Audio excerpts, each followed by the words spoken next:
Hello दोस्तों। तो divine journey का सबसे इम्पोर्टेंट पार्ट होता है आपका कार्मिक रिलीज की जर्नी। आपको भी पता है कि यहाँ इस धरती पर ये बर्थ आपको, ये जो एक डिवाइन आप फॉर्म में आए हैं, तो यहाँ पर आपको ये बर्थ इसीलिए मिला है कि आप अपना सारा कर्मा बैगेज, अपने सारे कार्मिक्स लूज कर सकें, अपनी सोल ग्रो करा सकें और जन्म मरण की अपनी सोल को इस जन्म मरण के चक्रों से मुक्ति दिला सकें। तो before union it's very very important to release karmic. Okay, तो आपके लिए जो चीज़ बहुत इंपॉर्टेंट हो जाती है इस जर्नी में, अगर हम बोल रहे हैं, लोग कुछ भी बोलते हैं लेकिन सच बात यह है कि आपका कार्मिक रिलीज होना सबसे फर्स्ट प्रायोरिटी होना चाहिए। आपकी सबसे फर्स्ट जिम्मेदारी बन जाती है कि आप अपना सारा कर्मा रिलीज करें। आफ्टर दैट ही आप ढंग से यूनियन में आ सकते हैं। ठीक है, तो यहाँ पर जो कार्मिक रिलीज की जो जर्नी है, ये नो डाउट बहुत ज़्यादा मुश्किल होती है, लेकिन फिर भी मैं कहूँगी ये इम्पॉसिबल नहीं होता, ये आपको भी पता है, बिकॉज ये डेस्टिन्ड पार्टनर होते हैं आपके छूटने के लिए। कार्मिक हमेशा छूटने के लिए होते हैं।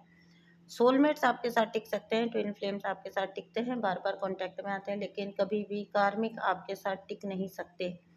ना आप उनके साथ टिक सकते हैं, ना वो आपके साथ टिकते हैं। वो जाने के लिए ही होते हैं ऐसे रिश्ते, बस आपका कर्मा चुक्त करवा के इनको आपकी लाइफ से निकलना होता है।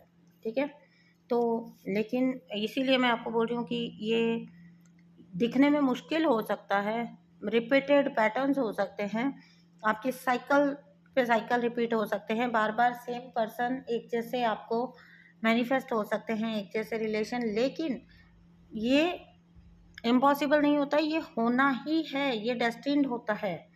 ठीक है, तो कार्मिक बेसिकली आप जो उनको सप्लाई दे रहे होते हो, आप जो उनको रिएक्शन दे रहे होते हो, क्योंकि ऑब्वियसली बहुत एग्जॉस्ट हो जाता है इंसान कार्मिक रिलेशंस के दौरान। ये एक बहुत आम सी बात है कि आप जब उनमें रहते हो, उनको सहते हो, ठीक है, और तो ऑब्वियसली आप भी इंसान हो, बहुत ज़्यादा एग्जॉस्ट हो जाता है इंसान, और एग्जॉस्ट होके अगेन एंड अगेन गलती कर बैठते हैं, रिएक्ट करने की, रिस्पॉन्ड करने की, ठीक है ना, उनको जवाब देने की या फिर उनके साथ एंगेज होने की गलती कर बैठते हैं। इसीलिए बोला जाता है कि टोटली कनेक्शन कट कर दीजिए, है ना। अगर आपको कट ऑफ ही करना है तो आप टोटली कट ऑफ करिए, सो दैट वहाँ पर ना नफरत ना प्यार, ठीक है, ना गुस्सा ना प्यार, तो वो जब आउट ऑफ साइट और आउट ऑफ माइंड, वो पर्सन फिर आपकी लाइफ से लेट गो हो जाते हैं। अदरवाइज साथ रहते हुए चीज़ें ज़्यादा डिफ़िकल्ट होती हैं। आपकी भी एक जर्नी है, आपको भी अपने बारे में सोचना है। ऐसा तो हो नहीं सकता कि आप अपनी पूरी ज़िंदगी इनके साइकिल्स में फंसे रहकर निकालें, क्योंकि ग्रोथ करना आपका मकसद है। ठीक है, आप हो जर्नी में, ग्रोथ करना आपका मकसद है। इनका मकसद कोई ग्रोथ करना नहीं है, इनका मकसद आप नहीं तो कोई और किसी भी एनर्जी के साथ लगकर अपना जीवन जीना, बस अपना जीवन काटना, यही इनका मकसद होता है। क्योंकि सोल ग्रोथ की जर्नी में ये सोल लेवल पर वहाँ पर नहीं होते जहाँ पर ये कॉन्शियसली अपने ऊपर कोई एफर्ट लगा सकें, सोच सकें, खुद को ग्रो करा सकें। ठीक है, तो बट आप तो इस समझ के साथ, इस अंडरस्टैंडिंग के साथ आए हो, तो आपको तो बहुत ज़रूरी है कि आप ऐसे कनेक्शंस को जितना हो सके जल्दी लेट गो करें। हाँ, तो यहाँ पर जो मैं बोल रही थी आपको कि आपने रिएक्शंस जो है ना वो अपने स्टॉप कर देने हैं। No negative no positive, because हमको लगता है कि नेगेटिव रिएक्शंस जो हैं वो कहीं ना कहीं उनको आपसे दूर करेंगे। जी नहीं, ये इतनी ढीठ एनर्जीज होती हैं कि ये उन पर भी फीड करते हैं, आपके नेगेटिव इमोशन पर भी फीड करते हैं। बेसिकली इनका क्या होता है ना, एनर्जेटिकली आप इनसे सुपीरियर हैं, ये इनको इनके सबकॉन्शियस को अच्छे से पता होता है। तो जब आप रिएक्ट कर देते हैं, वो नेगेटिव हो या पॉजिटिव हो, जब आप रिएक्ट कर देते हैं तो इनकी वो जो सुपीरियोरिटी, सेंस ऑफ सुपीरियोरिटी को बूस्ट मिल जाता है, क्योंकि इनको लगता है कि इन्होंने ऐसी सोल को मैनिपुलेट कर लिया। ओके, तो और आप वापस उसी जगह पर पहुंच जाते हो जहां से चले थे। बार बार आपके साथ ये साइकिल इसीलिए दोहराया जाता है। आपके लिए ये एक बात है कि आपने इनको सप्लाई देना बंद करना है, आपकी एनर्जी इनके लिए सप्लाई का काम करती है, आपका रिएक्शन इनके लिए सप्लाई का काम करता है। ये सप्लाई ही बंद कर दीजिए। No negative no positive response, बात ही नहीं, कुछ भी नहीं, कुछ लेन देन नहीं। अगर आपने कोई भी लेन देन रखा तो अगर आप लेट्स से कि वो आपके साथ गलत कर रहे हैं ना, आप अच्छा भी कर रहे हैं, तो आप कर्मा ही तो बना रहे हैं। फिर उस गुड कर्मा को चुकाने के लिए उस सोल के साथ आपको आना पड़ेगा। इसलिए इस कनेक्शन को तो यहाँ इसी जन्म में ही कट कर दीजिए, है ना। आगे लेके आपने नहीं जाना है। मैं नहीं मानती हूँ कि आपको आगे लेके जाना चाहिए, और क्योंकि ये आपका लास्ट ही बर्थ होता है अधिकतर केसेस में। तो ये खैर किसने देखा है मौत के बाद क्या होता है, लेकिन जो मोस्ट प्रोबेबली ये लास्ट बर्थ होता है डिवाइन सोल्स का, तो यूनिवर्स खुद भी ना इनिशिएट करके ये चीज़ करवा देते हैं, आपका रिलीज़ करवा देते हैं, क्योंकि आप आगे ले जाना तो बिल्कुल भी अफोर्ड नहीं कर सकते हो।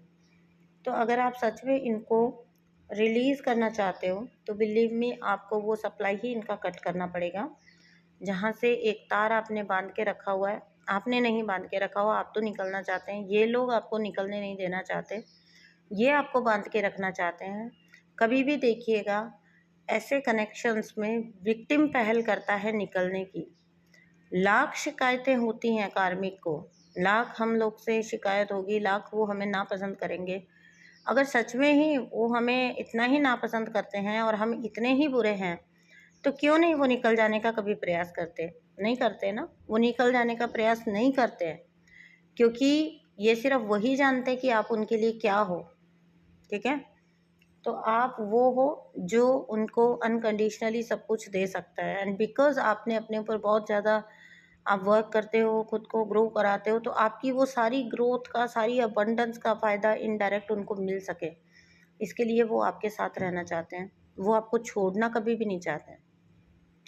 बहुत सीधा सा मैं हमेशा सवाल पूछती हूँ कि अगर हम इतने ही बुरे हैं जितने आप बताते हैं, तो क्यों नहीं आप छोड़ देते हमें?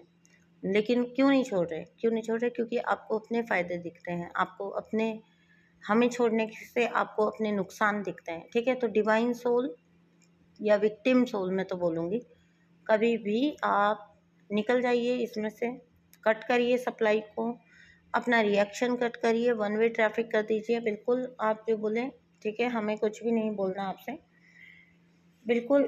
अगर इनकी अंदर सेल्फ रिस्पेक्ट होगी, है ना, जो कि नहीं ही होती है, तो ये खुद ही निकल जाना चूज़ करेंगे। अदरवाइज़ आप तो निकल ही जाइए, क्योंकि आपको निकलना बहुत ज़रूरी है इस जर्नी में। आपके लिए ये चीज़ें करनी बहुत ज़रूरी है, सो दैट आप अपनी जर्नी पर फोकस हो सकें। कुछ भी बोलें, आपको अक्यूज़ करते हैं, ठीक है, तो आपको भी पता है, आपको जब बार बार कार्मिक अक्यूज़ करते हैं, कुछ भी बोलते रहते हैं, आपको पता है कि उनकी किसी भी बात का कोई सॉलिड बेस नहीं है। इनफैक्ट उनकी किसी भी बात का आधार ही नहीं होता है। ठीक है, आधारहीन बात कभी भी देखिएगा, वो रैंडमली कुछ भी उठा के बोल देंगे आपके लिए। तो जिस बात का कोई आधार ही नहीं है, आधारहीन बातें जहाँ पर बोली जा रही है, ताकि केवल और केवल इसलिए कि आपको डीपली हर्ट कर सकें। अगर आप अपना इमोशनल कनेक्ट वहाँ से तोड़ लेंगे ना, तो आपके लिए मैटर सिर्फ इतना सा हो जाएगा कि अगर देखिए हम रोड पर जा रहे हैं और एक पागल कुछ बोल रहा है, तो हमें फ़र्क पड़ता है क्या? हमें नहीं पड़ता ना, हम निकल जाते हैं। तो यहाँ पर हमें फ़र्क क्यों पड़ता है? क्योंकि जबकि हमें ये भी पता है कि ये टोटल बकवास है। यहाँ फ़र्क इसलिए पड़ता है बिकॉज़ हम उस चीज़ को रिश्ते के तौर पे देखते हैं, इमोशनल कनेक्ट अपना रखते हैं वहाँ पर। इमोशनली कट ऑफ हो जाइए, उसके बाद आपको फ़र्क नहीं पड़ेगा वो आपके बारे में क्या बोलते हैं, क्या बकवास करते हैं। आप निकल जाएँगे, दैट इज़ इनफ। पॉइंट इतना सा है कि आप निकल जाएँगे, आप बच जाएँगे। आप अब इस टॉक्सिसिटी से निकल के अपनी सोल जर्नी में आगे चल पाएँगे। ठीक है? आपके लिए अच्छी चीज़ें मैनिफेस्ट हो पाएँगी। इन लोग की चिंता करने की आपको ज़रूरत बिल्कुल भी नहीं है। अक्सर लोग पास्ट के जो इमोशनल मोमेंट्स होते हैं उनको लेकर बैठे रहते हैं और सब कुछ ठीक होने का इंतज़ार करते हैं। बिल्कुल भी रिग्रेट मत करिए अपने किसी भी स्टेप को, आगे बढ़ने के किसी भी स्टेप को कभी रिग्रेट नहीं करना, बिकॉज़ इनके बारे में चिंता मत करिए। अगर आपसे इनको सप्लाई मिलना बंद हो गई, डोंट वरी, ये अपनी सप्लाई ढूँढ लेंगे। बहुत इंटेलिजेंट होते हैं, बहुत मैनिपुलेटिव होते हैं, वो अपनी सप्लाई ढूँढ लेंगे कहीं न कहीं पर। तो आप उनकी चिंता मत करिए। आप इनफैक्ट आप जब हैं उनकी लाइफ़ में, तभी भी उनकी ऑलरेडी साइड बाय साइड कई सप्लाईज़ होती हैं। तो आप उस चीज़ की चिंता पाल के मत बैठिए कि जैसे आप एक को कमिटेड हैं वैसे वो भी शायद आप ही को कमिटेड हैं, आप ही के साथ हैं। ये आपकी गलतफहमी है। वो कईयों के साथ होते हैं एक टाइम पर। तो निकल जाइए, आप सिर्फ अपनी जर्नी का सोचिए, ठीक है। आपसे रिएक्शन निकलवाया मोस्ट ऑफ द टाइम, रोना धोना करवा लिया आपसे, आपको इमोशनली हर्ट कर दिया, आपसे किसी तरह का, आपको अक्यूज़ करके आपसे किसी तरह का रिएक्शन ले लिया, सफाइयाँ ले ली, बहस हो गई। ये सब चीज़ें उन्हें सप्लाई देती हैं, बिकॉज़ उनके अंदर ये फ़ील आता है कि उन्होंने आपको थोड़ी देर के लिए सही ट्रैक से हटा दिया, तो आप अपना ट्रैक क्यों छोड़ें। एक बिल्कुल स्ट्रेंजर जैसे एनर्जी में आ जाइए, that you are completely stranger to this person. आप इस पर्सन को पूरी तरह से अजनबी हैं, आप नहीं जानते हैं। और सच बात यही है कि आप उनके साथ सालों साल बिता लें तो भी आप उनके डीप सीक्रेट्स कभी नहीं जानते, आप उनके राज कभी नहीं जानते, ना ही जान पाएंगे। तो वहाँ कोशिश करिए भी मत। थैंक यू सो मच दोस्तों। वीडियो पसंद आया है तो प्लीज़ चैनल को सब्सक्राइब करिए, वीडियो को लाइक करिए। थोड़ी सी अगर मेरी आवाज़ आपको इधर उधर लग रही है तो बिकॉज ऑफ ठंडा पानी, मेरा गला ख़राब है। सो मैं मिलती हूँ आपसे नेक्स्ट वीडियो में। ओके दोस्तों, बाय बाय।